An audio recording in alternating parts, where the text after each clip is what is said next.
Hey folks, thanks for joining me today on this Jazz Guitar Essentials. Oftentimes when I'm teaching jazz guitar to private students, one of the very first exercises I have them do is to learn their jazz chords. These are what I call grip chords. So I'm going to walk you through the grip chord routine. Let's get started. So before we get started with the grip chord routine, I just want to emphasize how important I feel it is to make sure you learn your notes and you know your notes on the 6th and the 5th string.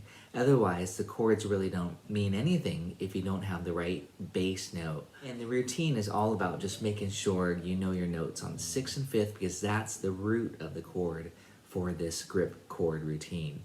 The idea is just to open up any fake book to see a song and it says A minor 7 and you know A is here instantly and then you know your minor 7 chord quality. It might say F sharp 7. Here's F sharp. There's the 7th chord, the dominant 7. It might say E minor 7 flat 5.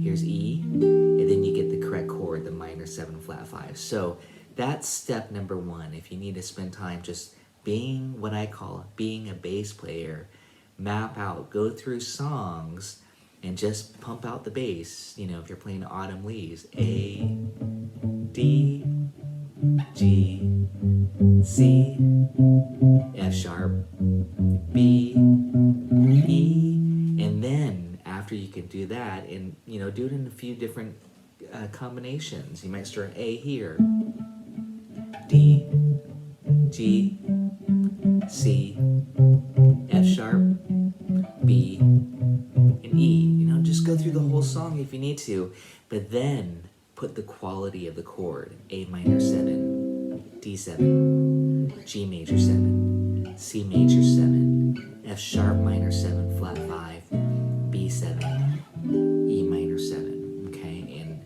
you can just do that through any of these tunes. This is step number 1 when I teach my jazz guitar lessons, is to be able to do that. That's a very basic level. That's what I would call Jazz Guitar 101.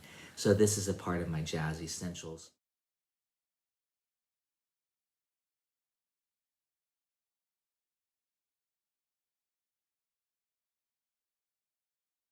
Okay, so we're gonna do the 6 string roots first, and this is G, and this is G major 7. Okay, we have the 1, the 7, the 3, and the 5. And yes, it's important that you know your formulas. Major 7 equals 1, 3, 5, 7, okay? Okay, dominant 7, we flat the 7, G7. Now to make it minor 7, we flat the 3rd. Now to make it a minor 7 flat 5, we flat the 5th. And then now to make it a fully diminished 7, we double flat the 7. Okay. And yes, I often consider that a 6. The double flat 7 is equivalent to the 6th degree. So the routine would be this: major 7, dominant 7, minor 7, that's minor 7 flat 5, and diminished 7. However, I also want to include the 6 chords, major 6 and minor 6. Okay, these are all very common in jazz. Now we're going to go to the 5th string root, and I'm going to use the root of C here. We have C major 7. And the pattern now is 1, 5, 7, and 3. Okay, it's important that you keep track of those. To make it dominant, we flat the 7.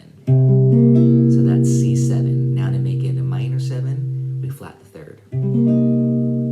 To make it a minor 7 flat 5, flat the 5th. And then finally, to make it diminished 7, we double flat that 7 to the 6. So here are your 7th chords, or 5 7th chords. Major 7, dominant 7, minor 7, minor 7 flat 5, dim 7. And now to get that 6th degree, here's C major 7, here's C6. So the 6th degree is always a whole step below that major 7. And that's a really sweet pattern. I'll give it a little bossa nova groove.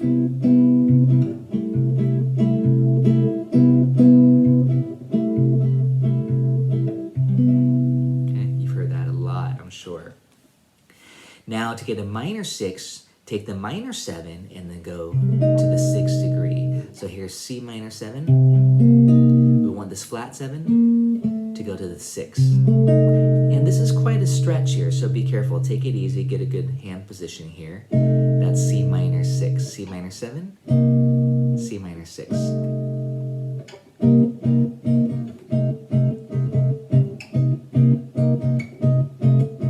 Major 7, major 6, and diminished 7. And again, this is kind of special. Sometimes I like to treat the diminished 7 as if it's a 6th chord, because that 6th degree is still the same, okay? And that's true for any of these. So there you go. That's the grip chord routine. Now learn some songs. Grab your favorite tune, Fly Me to the Moon, Autumn Leaves, All of Me, Blue Bossa, you name it, any jazz classic, and get those bass notes down and then get the correct quality of the chord. Have fun. Thanks for watching. We'll see you all next time.